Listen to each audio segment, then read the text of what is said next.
Here are the most recent deaths in the national news, as reported at Legacy.com in the second week of July 2026. I'm your host, Steven Siegel, filling in for Linnea Crowther. I'm the chief editor at Legacy.com, where you can read full obituaries for most of the people featured in this video, and leave your own condolences on their Legacy page. Louise Lasser, star of the satirical soap opera Mary Hartman, died July 6, 2026, at her home in Manhattan at the age of 87. Lasser's work on the short-lived but critically acclaimed show made her a household name in the 1970s. She starred in 325 episodes in just 2 years' time. She's also being remembered for understudying Barbra Streisand in the Broadway musical I Can Get It For You Wholesale, and for appearing in several of Woody Allen's films, to whom she had been briefly married.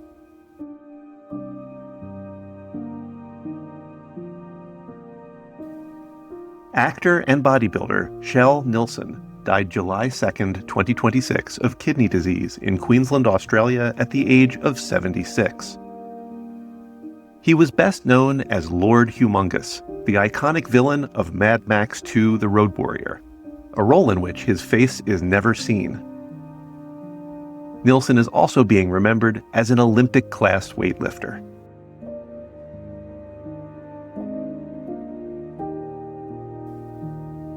George Johnson, a pioneering businessman who created a hair care empire, died July 6, 2006, in Chicago of a respiratory illness at the age of 99.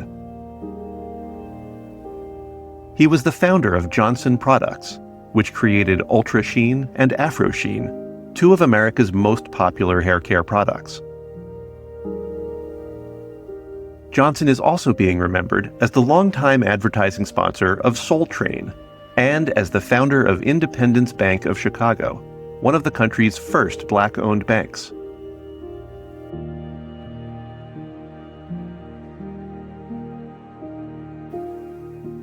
Lauren Bennett, an English singer who performed with GRL and LMFAO, died May 29, 2026, at the age of 36.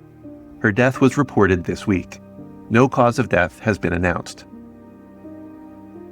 Bennett was heard the world over on LMFAO's Party Rock Anthem, which spent 6 weeks at the top of the charts in 2011. She's also being remembered for CeeLo Green's Love Gun and her own hit with GRL, Ugly Heart.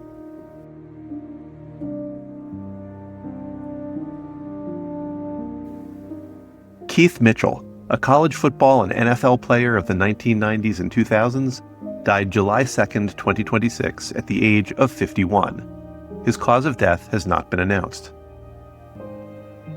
Mitchell was part of Texas A&M's Wrecking Crew defense, earning MVP honors after the team's 1995 Alamo Bowl victory.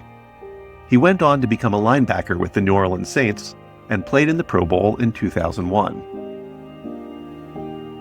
Mitchell is also being remembered for his later career as an author, wellness coach, and yoga instructor.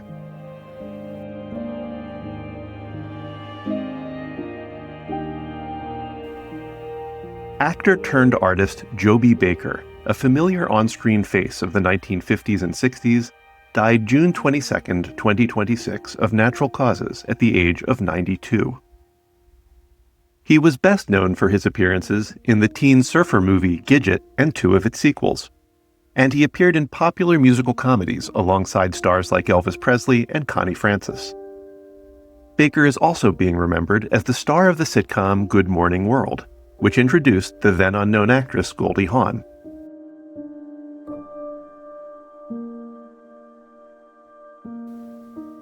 Los Angeles Rams football great LeRoy Irvin died July 1, 2026, of throat cancer in Anaheim Hills, California, at the age of 68.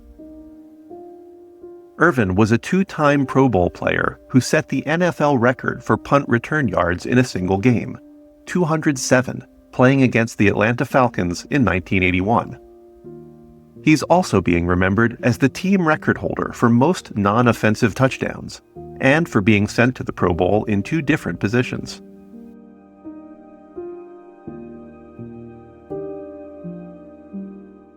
All-star baseball pitcher Al Holland died July 4th, 2026 in Fort Mill, South Carolina at the age of 73. Playing for the Giants, the Phillies, and others, Holland was a Rolaids Relief Man of the Year award winner who was briefly one of the most dominant relief pitchers of the 1980s. He is also being remembered for helping the Phillies clinch the 1983 National League pennant, sending the team to the World Series.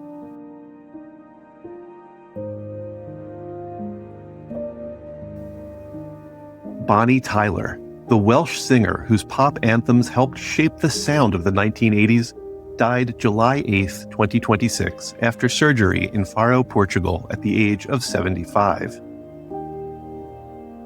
Tyler was best known for her #1 hit, Total Eclipse of the Heart, which was one of the defining power ballads of the era and which topped the charts for 4 straight weeks.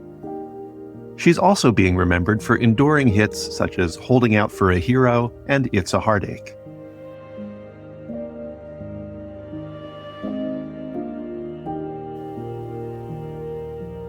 One of the most popular R&B stars of the 80s and 90s who died tragically young would have turned 60 this week. But before we get to the celebrity anniversaries, I want to share a couple of tributes I've seen recently at Legacy.com that really touched me. These are obituary stories that local families from across America have published for the people they care about.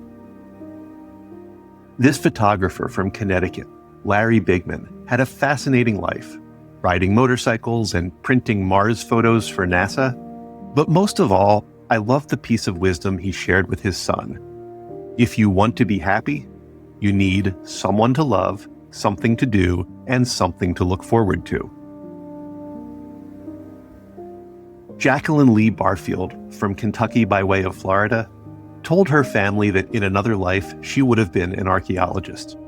So they wrote her legacy story based around artifacts they discovered in her home, from a pair of binoculars to a glitter wig and an ancient alien's hat. And while Carl Martin Bergerman from Denver was an Air Force veteran and a high-performance marathon runner, his obituary makes a point of saying, his greatest accomplishments were not found on a resume, but in the lives he touched. I will tell you, the older I get, the more that perspective really hits home for me. Any family can come to Legacy.com to publish an obituary in honor of a loved one's memory, online and in local newspapers everywhere. Just visit Legacy.com and select your local community. In addition to featuring current deaths in the news, Legacy.com also honors the lives and legacies of notable people who died in the past. Here are some of this week's anniversaries. 5 years ago this week, rapper and DJ Biz Markie died at the age of 57. He was called the Clown Prince of Hip-Hop for wild hits like Just a Friend, and he was in movies and TV shows like Yo Gabba Gabba and Men in Black 2. 20 years ago this week, actor and comedian Red Buttons died at the age of 87. He was an early TV star as the host of The Red Buttons Show, and he won an Academy Award for his performance in Sayonara. 45 years ago this week, singer and songwriter Harry Chapin died at the age of 38. His folk rock hits of the 1970s included Taxi and Cats in the Cradle. Singer and songwriter Gerald Levert was born 60 years ago this week. He died in November 2006 at the age of 40. He was a member of the R&B group Levert, known for hits like Casanova, and he won a posthumous Grammy Award for his solo album, In My Songs. Actor Harry Dean Stanton was born 100 years ago this week. He died in September 2017 at the age of 91. His many movies and TV shows included Cool Hand Luke, Repo Man, Pretty in Pink, and Big Love. Dancer, actress, and singer Ginger Rogers was born 105 years ago this week. She died in April 1995 at the age of 83. She was one of the top stars of the golden age of Hollywood, starring in movies like Top Hat, Stage Door, and The Barclays of Broadway. Every week in the United States, flags are lowered to half-staff to honor the lives of Americans whose communities are mourning their loss. Here are the most recent half-staff memorial flag honors. Flags in Colorado have been lowered in honor of 3 U.S. Wildland Fire Service firefighters who died battling a wildfire in Mesa County: Emily Barker, Nick Hutcherson, and Sydney Watson. Flags in Alabama have also been lowered in honor of firefighter Sydney Watson, who was from Alabama. Flags in Ohio have been lowered in honor of Sergeant Scott Reese of the Rittman Police Department. Also in Ohio, flags have been lowered in honor of former state senator Kenneth R. Cox. Flags in New York have been lowered in honor of Chief David A. Gagnon of the Cottakill Fire Department, who died in the line of duty. You can read more about the lives of the people featured in this video on Legacy.com. Follow Legacy.com on Instagram and Facebook, and subscribe to our channel on YouTube to stay up to date on national news deaths.